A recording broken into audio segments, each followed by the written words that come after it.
بسم الله الرحمن الرحيم.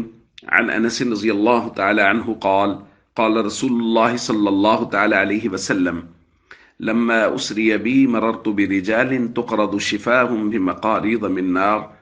قال فقلت: من هؤلاء يا جبريل؟ قال: هؤلاء خطباء من أمتك. رواه أحمد۔ نبی کریم صلی اللہ علیہ وسلم نے ارشاد فرمایا، جب مجھے معراج کروایا گیا تو میں ایسے لوگوں کے پاس سے گزرا کہ ان کے ہونٹ آگ کی قینچیوں سے کاٹے جا رہے تھے۔ میں نے کہا: اے جبریل، یہ کون لوگ ہیں؟ انہوں نے کہا: ہؤلاء خطباء من امتک، یا رسول اللہ یہ آپ کی امت کے خطیب ہیں۔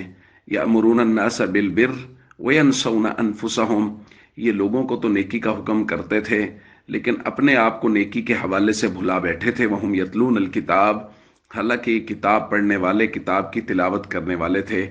افلا یعقلون، کیا وہ لوگ عقل اور شعور نہیں رکھتے؟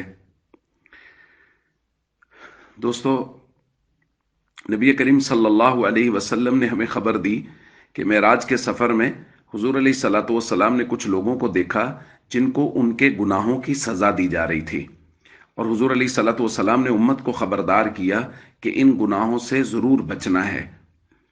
ان میں سے یہ پہلا گناہ ہے اور پہلے لوگ ہیں جن کا ذکر کیا جا رہا ہے کہ آگ کی کینچیوں سے کچھ لوگوں کے ہونٹوں کو کاٹا جا رہا تھا۔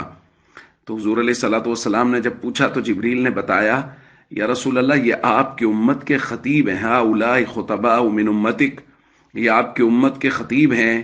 یأمرون الناس بالبر، لوگوں کو تو نیکی کا کہتے تھے، وینسون انفسهم، اور اپنے آپ کو نیکی کے حوالے سے بھول بیٹھے تھے، یعنی خود نیکی نہیں کرتے تھے، نہ ہی نیکی کا ارادہ کرتے تھے، بس لوگوں کو ہی کہتے رہتے تھے۔ جو چیز ان کی زبان پر تھی وہ ان کے عمل پر نہیں تھی، اور اس کی کبھی انہوں نے نیت بھی نہیں کی۔